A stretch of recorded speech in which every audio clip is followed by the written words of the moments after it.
자, 우리 준이부터 이것이 완전한 국가다. 글 쓴 거 발표하고, 그 다음에 친구들 돌아가면서 준이가 쓴 글에 대해서 뭐 평가도 좋고, 또는 준이의 그 이상에 대해서 여러분들 혹시 궁금한 점 있으면 준이한테 또 질문하는 것도 좋습니다. 자, 우선 준이 발표부터 들어보도록 하겠습니다.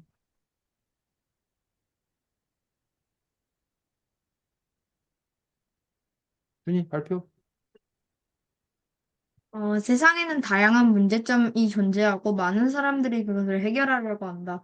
이런 다양한 문제점들을 해결하려고 많은 사람들이 시도해왔고, 그 다양한 해결 방식이 이 책에는 방대하게 펼쳐져 있다. 물론 모든 문제를 해결할 수 있는 것은 불가능하지만 최대한 많은 문제를 해결하는 데는 매우 용이하다. 위에서 내가 짤막하게 말하는 사회 문제 해결의 가상의 사회는 유토피아라고 불린다. 지금까지 유토피아를 만들어 현실에 적용하기 위해 많은 사람들이 시도하고 그로 인해 현대 사회가 많이 발전하게 되었다. 유토피아를 통해 자신의 사상을 말하는 것은 기원전부터 존재했다. 이때 소크라테스의 제자 플라톤이 국가라는 책을 내면서 유토피아라는 개념이 널리 퍼지게 되었고, 그렇게 지금까지 많은 사람들이 자신의 유토피아를 내세우고 있다. 지금까지 유토피아의 개념을 알아보았다면 이제 진짜 유토피아를 경험해볼 차례이다. 어, 이 사회는 철학가 박준이어 크리크리 미달이 만든 것으로 2024년에 많은 관심을 받은 유토피아이다. 이 유토피아의 기본적인 통치 방식은 민주주의이다. 모든 사람은 평등하고 공정한 사회에서 살아간다. 공정한 기회를 배분받고 그 기회를 어떻게 사용하느냐에 따라 자신이 받는 보상의 정도도 달라진다. 그렇게 국가를 유지하고 또한 권력을 삼급 분립을 통해 분배해 권력의 부패를 최대한 막는다. 그리고 이것을 위한 제도로는 국민 피드백 수령을 위한 온라인 플랫폼을 구축하고 국민 투표, 정부의 의사 결정을 공개해 더욱 투명한 정치가 되도록 한다. 통치자는 국민의 투표에 선출되고 이러한 투표는 투표의 4대 원칙, 보통선거, 평등선거, 비밀선거, 직접선거 하에 이루어지도록 한다. 재산과 경제에 대한 얘기를 해보면, 일단 사유재산은 존재하지만 100억 이상의 재산을 갖는 것은 법에 따라 금지된다. 또한 재산을 자식에게 물려줄 수 있는 것은 1억으로 제한된다. 남자와 여자의 따른 차별은 존재하지 않는다. 그리고 원활한 경제 성장을 위해 자신이 번 것의 최소 40%를 소비해야 한다. 경제는 소비자 보호법, 세법, 경쟁법을 통해 소비자를 보호하고 바람직한 경제 성장을 촉진시킨다. 경제 성장을 위한 노동은 다양한 방식으로 이루어진다. 일단 시각은 주 35시간으로 제한되고 3시간 연속으로 근무할 경우 30분 휴식을 주어야 한다. 또한 최저임금은 13,750원으로 50년 전부터 계속 올리고 있다. 이와 같은 조건이 지켜지지 않을 경우 노동자는 노동부에 신고해 보상받을 수 있다. 모든 노동자들은 노조에 가입되어 있는 것이 법이고 각각의 모든 노조에는 국가가 노조의 크기에 따라 가지고 지원을 줘야 한다. 이것 말고도 다양한 노동법들을 통해 노동자의 권익이 더욱 보장될 수 있도록 다양한 노력을 하고 있다. 노동과 같이 중요한 것이 여가이다. 사람들은 대부분 여가 시간에 운동, 독서, 취미 등과 같은 취미 활동을 즐긴다. 운동과 독서는 나라에서 지원해주는 여가 활동으로 국가의 모든 헬스장은 무료이며 모든 국민은 원하는 책을 온라인 서점을 통해 빌려 읽을 수 있다. 운동과 독서는 강제는 아니지만 거의 대부분의 국민들이 참여하는 활동이며 그 외에도 다양한 취미 활동을 국가에서 지원해주고 있다. 여가를 통해 국민들은 휴식을 취하고 재미를 얻기 때문에 국가가 전폭적으로 지원하고 있다. 모든 국가에서 가장 중요한 것은 교육이다. 그렇기 때문에 이 유토피아에서도 교육에 가장 많은 관심을 기울인다. 일단 교육의 기본인 학교를 모든 곳에 고르게 설립한다. 또한 학교의 교육을 위한 다양한 시설들을 설립하고 학생들에게는 책가방, 학용품, 실내 같은 것 같은 것들을 배급한다.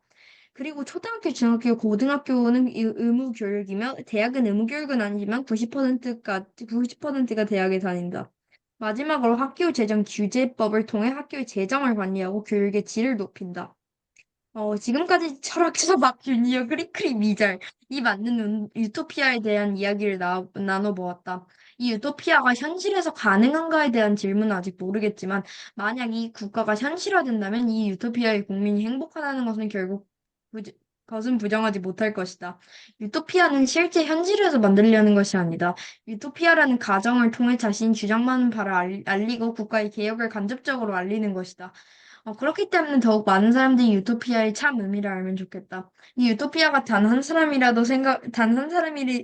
생각이라도 변화시켰다면 이 글은 그것 자체로 의미가 있을 것이다. 유토피아의 의미를 생각하며 이 글을 마치겠다. 네, 수고 많았습니다. 지석 1부터 이 글에 대해서 평가하거나 또 혹은 질문 있으면 질문하거나 뭐 반론 있으면 반론도 좋습니다. 지석 1. 이게 그 자신이 되게 원하는 방향에 대해서 정말 자세히 잘 설명한 것 같습니다. 하진. 그 세세한 것까지 좀 적어둔 것 같고, 그리고 마무리가 되게 인상 깊었던 것 같아요. 지석 2. 이 철학계 박준이어 크리이자 네, 이 철학자는 그래도 어느 정도 저희가 살고 있는 이 우리나라를 어느 정도의 유토피아와 거의 비슷한 형태를 보고 있다고 좀 생각이 든 것 같고, 전체적으로 나왔던 내용들도, 지금 저희 살고 있는 순간 한 80%그 정도는 닮았다고 생각을 하고, 거기서 좀 더, 그 권리가 보장된 그런 사회인 것 같아서, 뭐, 거부감 없이 들을 수 있었던 것 같습니다. 네. 네. 자, 준이 글 아주 잘 읽었습니다. 그래서 준이가 지금 보면, 요 글 처음 여기 부분까지는 보면서 선생님이 준이가 뭘 오해했나 싶었습니다. 내가 독서감 상문을 쓰려고 했나. 그래서 준이의 유토피아를 듣고 싶었는데, 근데 보니까, 준이는 아예 이 책에 그 다음 챕터를 새로 쓴다고 생각하고서, 그래서 이제 요 앞에 부분, 원래 이것이 완전한 국가다의 서술 방식을, 바탕으로 이렇게 썼다는 점에서 좋습니다.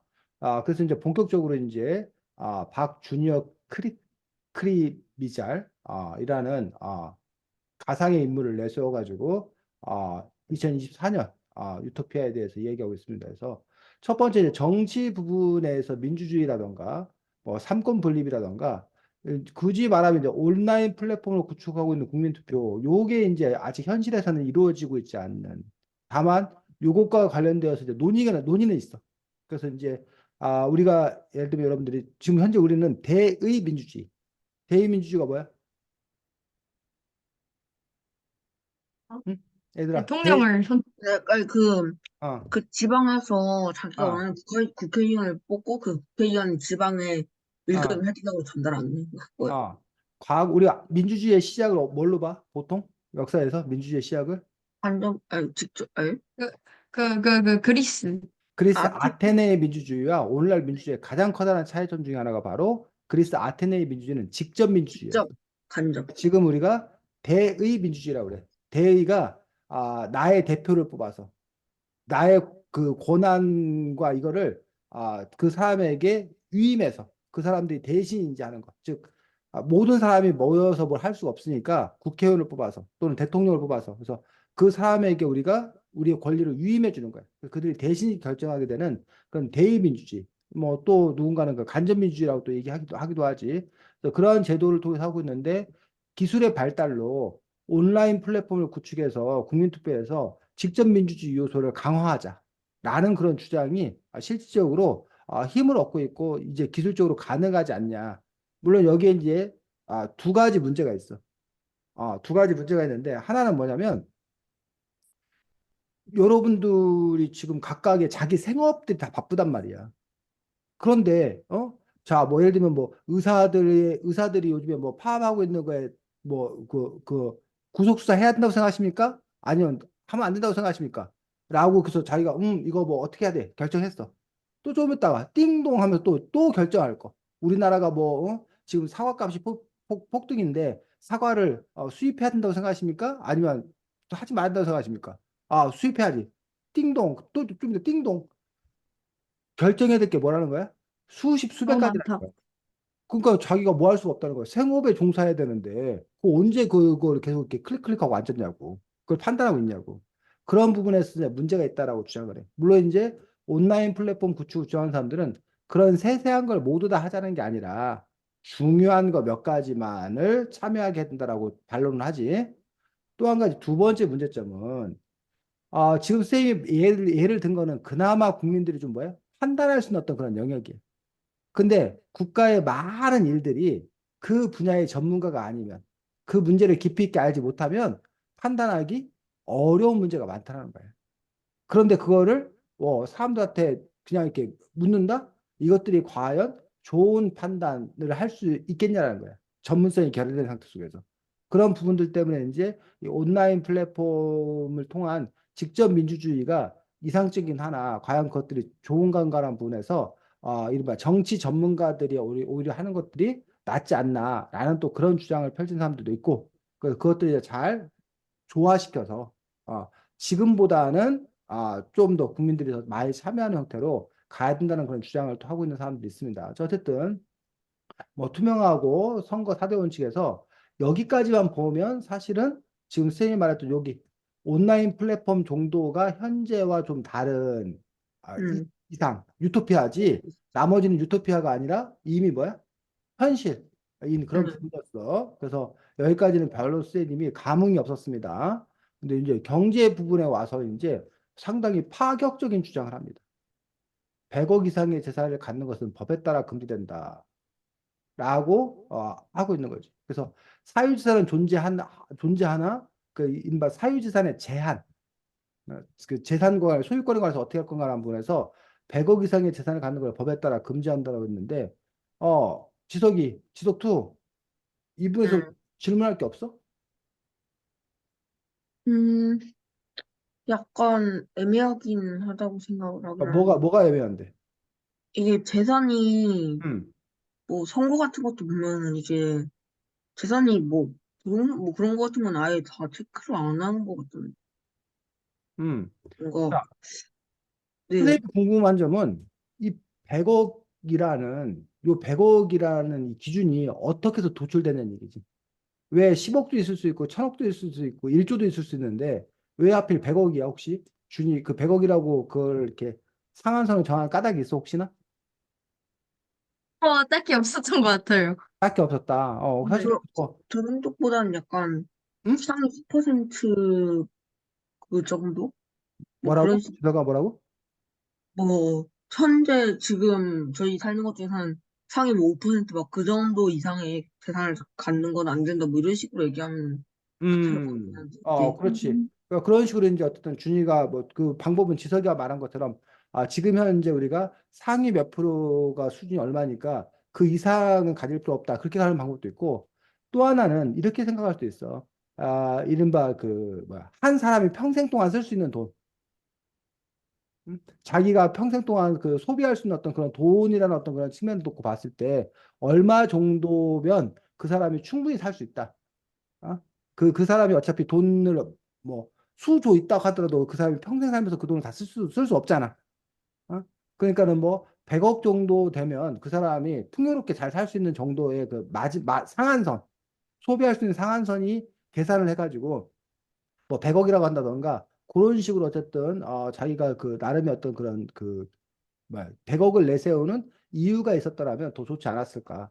그다음에 왜 왜 이렇게 하는가? 이렇게 하는 이유는 도대체 뭔가?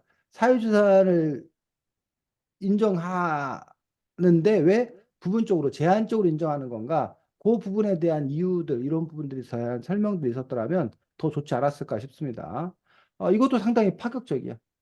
자식에게 물려주는 것을 1억으로 제한한다 해서 상속을 1억으로 제한하고 있는 것들도 상당히 파격적인 그런 제한이고 여기도 이제 똑같은 질문이 있는 거지. 왜 상속을 1억으로 제한하고 있는지 또 그 1억이라는 그 돈이 설정된 이유는 무엇인지라는 어떤 그런 부분들 그 부분에 대해서도 역시 이야기가 있어야 되지 않을까 싶습니다.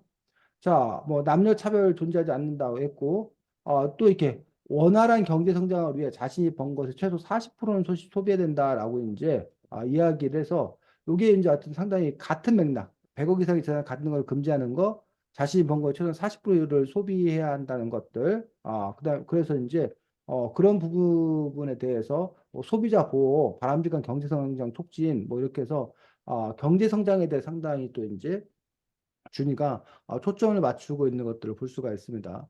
근데 이것도 우리가 뭐 최소 40%를 소비해야 된다는 그 근거가 뭔지라는 부분에서 사실은 물론 100억 이상 버는 사람들, 뭐 엄청나게 많은 사람들이야 40% 이상 소비한다는 게 맞아. 근데 사실 대부분의 사람들은 이상을 오히려 소비하죠. 거의 다 소비하지 사실은.